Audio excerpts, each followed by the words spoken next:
Hi everyone, I'm Frank Camacho. And I'm Kurt Davis. And welcome to the 48th, the new program, the premiere edition of the 48th. And we really don't have any idea where we're going.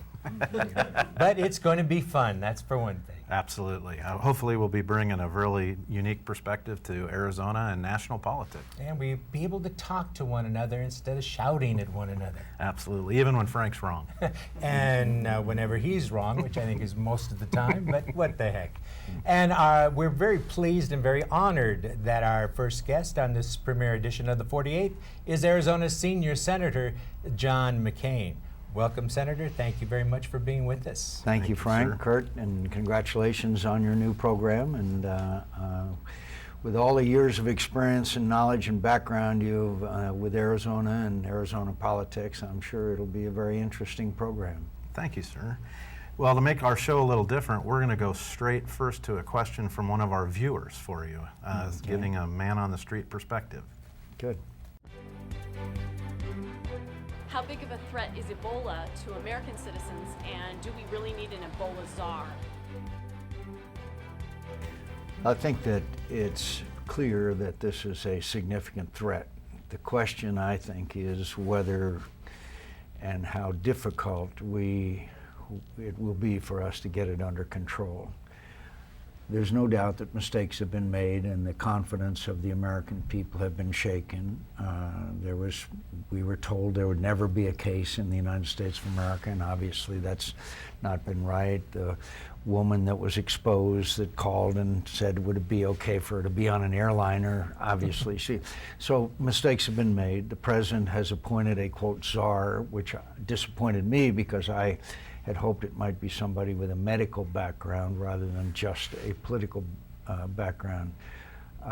The estimates of what could happen in Africa, 10,000 cases a month. I mean, the numbers are staggering. So I think it is a significant threat, but exactly how that threat manifests itself, I'm not sure of. One of the people I trust a lot in the United States Senate is Dr. Tom Coburn. And Dr. Coburn has said, if someone wants to come to the United States from one of these affected countries, they should undergo a 21-day quarantine and then tested and then allowed to come here. As you know, there's a significant argument about not allowing anyone to come here. Well, give them 21 days and a blood test, and then maybe then they should be able to come here. Having said that, as you know, people fly all over the world, and they come here from different directions. People have in airports where they change planes. So I think we'll know in the next week or two, hopefully, whether we've really got a handle on this. And finally, we have a lot of American military over there now helping out. I hope that we are absolutely sure that they're not being exposed. Is that the right vehicle to use, the American military, to build the hospitals and build the medical infrastructure that is so needed in Africa? I think so, Frank, because the construction battalions and the specialties that our military has, including National Guard people, probably nobody else has, as far as being able to instantly react. If you were going to go to a civilian contractor, you'd probably have to negotiate, money and all that, whereas we can send them over. But look, they are going into an area where this disease is a serious problem. So I'm a little concerned about that. Let me follow up on the czar question, because interestingly, I heard all the criticism, obviously, of the president's appointment of this specific czar. I actually looked at it in reverse and said, I think that a person that understands the levers of government and all these different agencies that has an experienced background in that was actually the right pick. And I know I'm kind of in the minority on the right side of the political spectrum, but I actually thought it was a good pick. But explain a little bit more why you rather see a different person in charge of this. I just think that person should have some medical background. I know I take your point that he knows the levers of government and who to call and who to get together. But how does he know what to do when he has no medical background whatsoever? I think we could have found somebody who at least had a medical background, or maybe named two people that you know. Right. But to have absolutely no background in that, I think he's got a very steep learning curve. The White House is going to go to the Congress and ask for some money to fund all this. Do you foresee any problem? No, Frank, I don't think there's any doubt that anybody who voted against additional funding, and by the way, I know that you're probably going to bring up that we had cut funding due to sequestration. Actually, the funding for NIH has gone up and exceeded the budgetary request of the president. So you don't think that anyone in Congress will start or will use this as a means to get at some of the mistakes, as you mentioned earlier, that were made? And well, I think Congress has the congressional oversight role, and they did have a hearing, convened a hearing, you know, and mistakes have been made, and the American people need to know that. But I also hope that both Republicans and Democrats could at least support a plan if it's presented to us. In other words, so far we have not seen an overall strategy, and I don't think the American people have. That's why polling data shows there's great uncertainty and even, I hate to use the word fear, but certainly deep concern on the part of the American people. And I'm concerned. I know you two are all, there's the unknown. Now the reality is, so far there's only been 2 people. That's the reality. So that is not a reason for panic. But then we hear from a lot of people how dangerous this is, and I don't dispute that. So I think it has jumped up to the #1 concern the American people have right now, and they need some reassurance. very quickly, do you think that just limiting travel? I think so. I don't We have to see do how. that? I think you have to do that. As I said, Dr. Coburn says 21 days quarantine, take a test, and then let people come here. But I just don't see how you could not do that, at least until we are clear what courses of action need to be taken. Now, they said that you could only contact Ebola through contact with body fluids, et cetera. Well, we're finding out now that there are more ways to contact it. We learn more every day. Yeah, we're learning more every day. Until we are sure exactly what precautions need to be taken, I would do a travel ban. Okay, and when we come back, we'll talk about ISIS and our response to the threat from the Middle East. We are here on the 48th with our guest, Senator John McCain. Stay with us.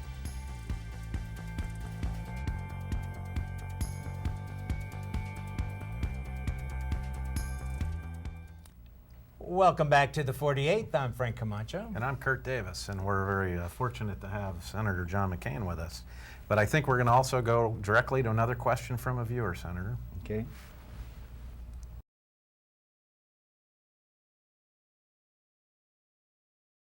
There's a simple question. I think we are. I think we are. When you look at this ISIS, not long ago, the President of the United States called them the JV, and now they are the largest, most powerful, richest enclave, caliphate enclave in history.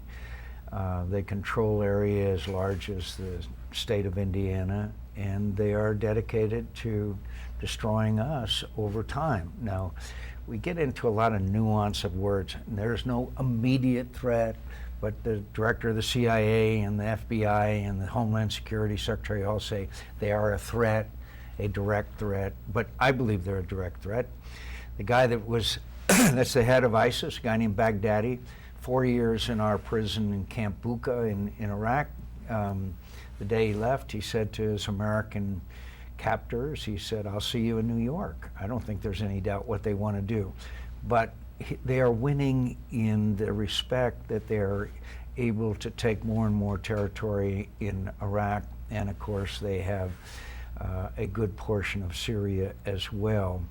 So right what do we now, could I just say, Kobani, we are able, I think, to stop them. We just dropped in, as you know, some weapons in for the Syrians with our C-130s. But at the same time, they are coming closer and closer to Baghdad, and I don't think they can take Baghdad, just overwhelm it. But what they're starting to do, and we're already seeing signs of it, is sending people in, suicide bombers, people in Iraq Army uniforms, causing all kinds of unrest and attacks, and eventually perhaps being able to even strike the green zone where our embassy is located. The Iraqi military can't fight right now. I mean, they just collapsed, and that had a lot to do with Maliki hollowing out their military. We should have left a residual force behind. Leon Panetta just recently talked about it. And a lot of mistakes were made. But we can succeed if we do the right things, and I'll be glad to talk about those. So let's play for a moment President McCain. What would President McCain be doing in a situation like this? Well, just let me say, I never would have left a residual. I would have never gotten completely out. And by the way, we're about to make the same mistake in Afghanistan, and we'll see the same result in Afghanistan unless the president changes. I would have left the residual force. Right now, I would establish the no-fly zone in Syria and a buffer zone where Bashar Assad's people can't attack the Free Syrian Army. I would have arms going directly to the Kurds rather than through Baghdad, and they're starting to do that. The president's starting to do the things that Lindsey Graham and I have argued for the last 3 years.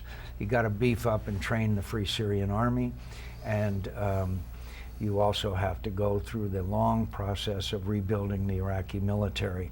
Right now it's interesting, the Peshmerga, the Kurdish military, they don't have the equipment, but they have the will to fight. The Kurds have the Iraqis have the equipment and not the will to fight. So this is a threat. I don't think there's any doubt about it. It's destabilizing to Lebanon, to Jordan, and we see the Turks very ambivalent about this whole situation.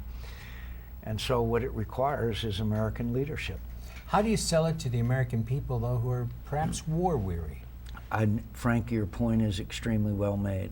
They're war-weary, but none of us want to send the 82nd Airborne or units back into combat. But what we do want is to send in forward air controllers, special forces, people to operate drones and other equipment, and also trainers. Now we're going to have to train the Iraqi military again.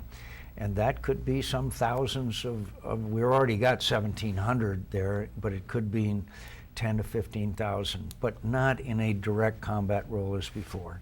And I guess the other thing you do is you tell the American people that there are thousands of young Europeans, 100 already of Americans, who have gone there to fight, and they will be coming back.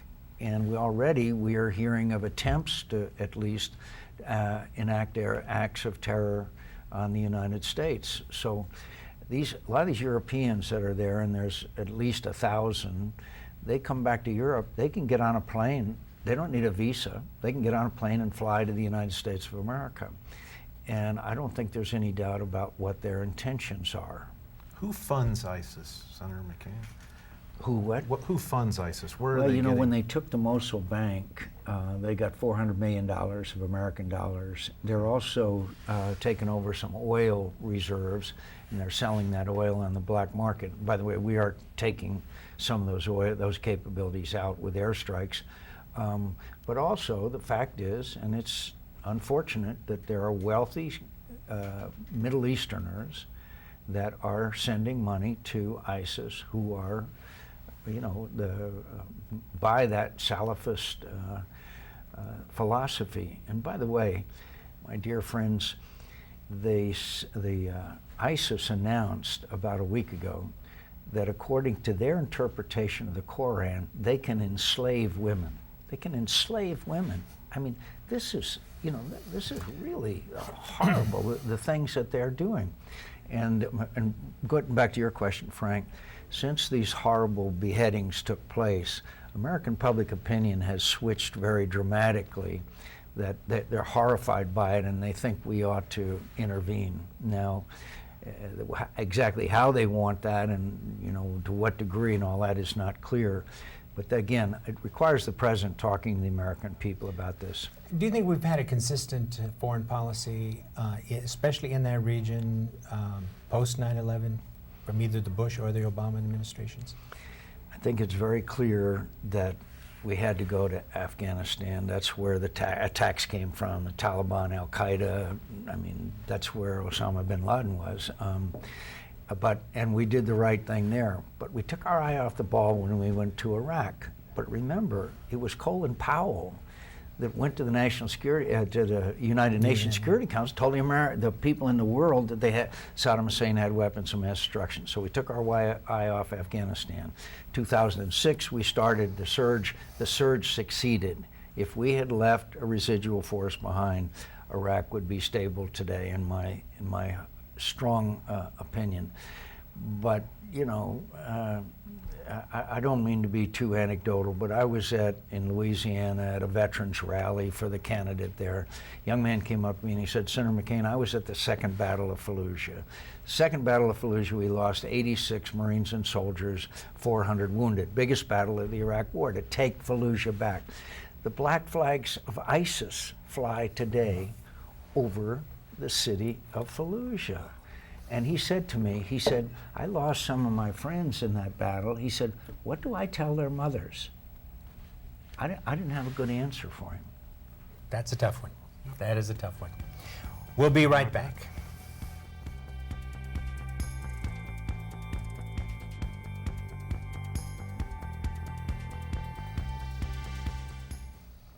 We are a political show, so let's talk a little bit about politics. Senator, what do you think the turnout nationally is going to be?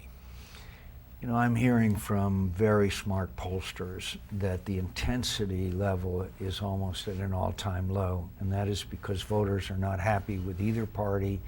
They see the gridlock in Washington. They don't see any real reason to believe that their vote will matter. And so pollsters are telling me, and I'm not an expert on this aspect of politics, that you could see the lowest intensity, lowest turnout that we've had in an off-year election. Traditionally, as you know, Frank, right, off-year elections are not nearly what presidential years are, but could be very low. And I hope that our viewers here in Arizona will understand that it does matter if they vote. It does matter, and we'll have numerous races here decided by, in my opinion, less than 100 very votes. critical races here in Arizona, and obviously I'm supporting Doug Ducey, obviously, with everything I can. But even if someone that's viewing this program, it's very important that we get out to vote. Okay. I think we all have our opinions as to how we got into this situation. How do we get out of it, though? If the Republicans are able to gain a majority in the Senate, and I am not predicting it because I predicted it in 2012 and 2010.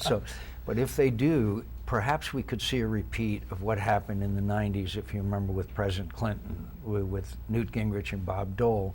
We had the majority of the House and Senate, and President Clinton as soon as that election was over, because of the nature of President Clinton, he called them over and said, okay, let's see what we can do together. We did welfare reform, we did tax cuts and efforts to balance the budget. We did a number of legislative achievements by sitting down Republican and Democrat. Now, I'm hopeful that we can do that. There are things that are clearly in the national interest. There are issues in the national interest that if we work together, then both sides of the capital of Pennsylvania Avenue, both ends of Pennsylvania Avenue, could claim credit. And politicians love to claim credit, as you know. So that's the way I think through this, to be honest with you. That's the country first. That's the country, yeah. You're that's in what for we're president, talking it's country first. And I do have a question, though. We'd never let you be able to leave without at least asking it, and that is, are you going to run for re-election in 2016? I'm certainly leaning towards it, Kurt, and if I'm chairman of the Armed Services Committee, I think I can do a lot for Arizona. I feel great, and so I'm certainly leaning towards it. I would make a decision next year, but I would take nothing for granted. I think it would be maybe in many ways, because of the political dynamics in Arizona, maybe the toughest race I've ever had. But you know me, Kurt, I love a fight. I do have another question, though, Sure, that we go haven't ahead. talked at all about, and I know you've been working on these issues a lot from watching you. Natural resources, issues like forest health and endangered species. Fire and water are the two compelling issues in the state of Arizona in the 21st century. Fire and water, and they're not disconnected. You have fires, it really harms our ability as far as water catchments, quality of water, etc. And we're going to have to get these forests thinned, and we are going to have to make tough decisions. And there's got to be a dialogue within all of our citizens, because none of these options are very attractive. But working together, we can. But look, we're not going to be out of water in our lifetime, but our kids and our grandkids, we owe it to them. Last time we did a groundwater act, you might 30 years remember, ago. Bruce Babbitt, Right. Working with Burton Barr, bipartisan. We've got a lot of work to do. Okay, Senator, thank you very much for being with us. We have to, unfortunately, we're out of time. Can I congratulate you two guys, two of the most knowledgeable, in fact, the oldest guys in politics that I've known in Arizona, and I congratulate you on your new show. Thank you very much, Senator. And we're gonna leave with you with a old SNL clip that you'll probably recall. But thanks for coming in.